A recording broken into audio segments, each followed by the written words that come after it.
The chair did make a ruling, issue an order for the parties to try to meet Friday or Thursday. However, for whatever reason, lack of lawyers or inclement weather, that did not happen. Chair, would just like to correct, hindi ka Attorney Lorna ininjan, baka Gi-Nhost ka. Kasi hindi ka sinagot eh. Pero hindi ka ininjan, wala namang pinag-usapan date pa eh. Inignore.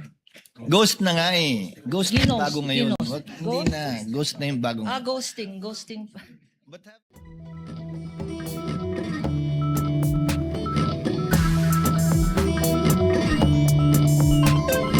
Yes, Your Honor. proceed Just one more manifestation, Your Honor. with the kind indulgence In of Attorney addition to Christine. these tabulations, Your Honor, we will be presenting, but not identifying, we will be presenting folders containing these acknowledgement receipts so that the witness can flip over them, Your Honor. Just flip over them.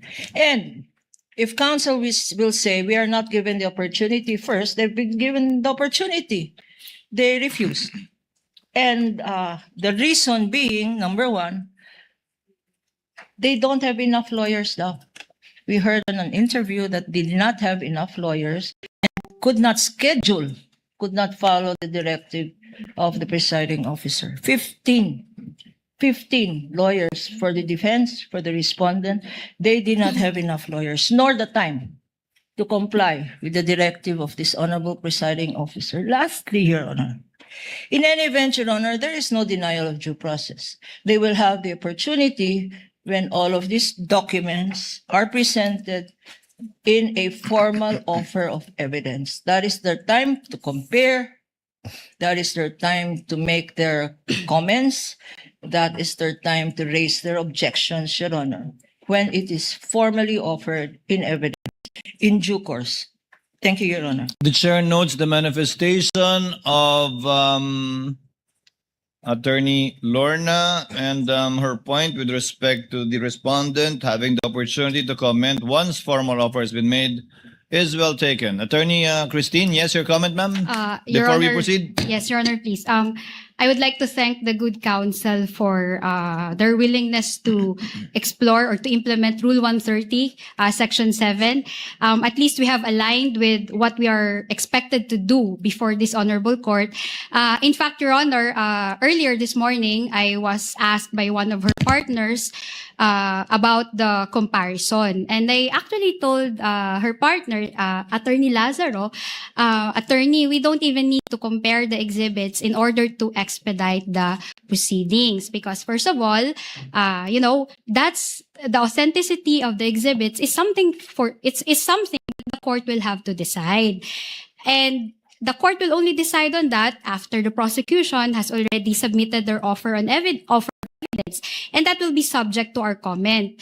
And there's no need for us to actually compare the exhibits just so we can arrive at a stipulation that this and that are the same. And also, Your Honor, with regard to the identification of the witness of the exhibits, that goes into the witness competence. Now, we did not stipulate here in open court that the witness is competent to identify the exhibits, Your Honor, kasi hindi naman ho namin kilala ho yung taga-COA. Pangalawa, we don't know the extent of her examination of the documents. Pangatlo, she just assumed the work of Mr. Wamil. So, mahirap naman po sabihin nun ng kliyente namin, sige, okay na, we payag na kami, she can identify the exhibit, she knows all of those, she has examined all of those. Precisely, that's the duty of the counsel to do in open court.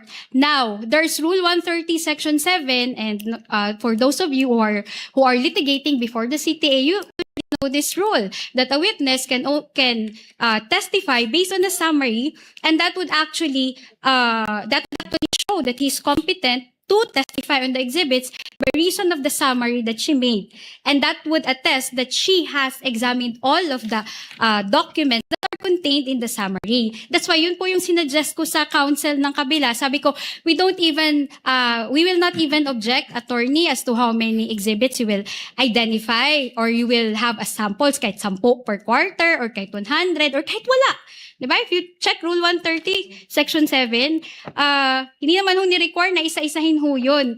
At hindi ho nire-require, Your Honor, na kailangan ho namin mag-stipulate on the exhibits, on the authenticity, so that they can use Rule 130, Section 7. And if properly done po, Your Honor, I think they can identify or they can finish all 1/4 in less than 10 minutes.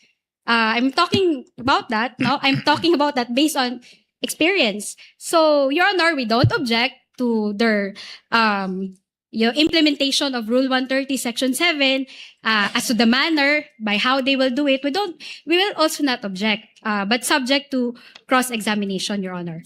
Thank you. The manifestation of Attorney Christine is noted. Chair will make a ruling so that we can move on.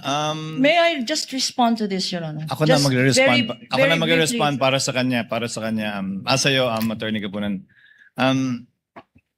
The chair did make a ruling, issue an order for the parties to try to meet Friday or Thursday. However, for whatever reason, lack of lawyers or inclement weather, that did not happen. Chair would just like to correct, hindi ka Attorney Lorna ininjan, baka Gi-Nhost ka. Kasi hindi ka sinagot eh. Pero hindi ka ininjan, wala namang pinag-usapan date pa eh. Inignore. Ghost na nga eh. Ghost na yung Gi-Nhost, bago ngayon. Gi-Nhost. Hindi na. Ghost na yung bagong. Ghosting. But having said that, Ghosting. the chair notes, because the chair also inquired, that given what happened in the pre-trial, wherein the copies of the exhibits marked by the respondent, no copies were retained by the court. So the chair would like to request the counsels for respondent to kindly furnish the court with a copy of the marked pieces of evidence during pre-trial. Kasi apparently meron kaming pre-marked pieces of evidence from the prosecution, but not all the pre-marked pieces of evidence from the respondent. So in lieu of meeting, kindly just submit that, Attorney Christine, so that we can do the comparison ourselves, either as a court or through the individual senator judges. We will comply, Your Honor. Kindly do that within the day or at the latest tomorrow. If you have it with you, within the day. If not, at the latest tomorrow. So that whatever may happen, the court will already have a copy of these pre-marked documents. In relation to Ms. Eileen, as stated by Attorney Christine already, they will not object to the presentation of a table and/or summary citing Rule 130, Section 7 in relation to 3C.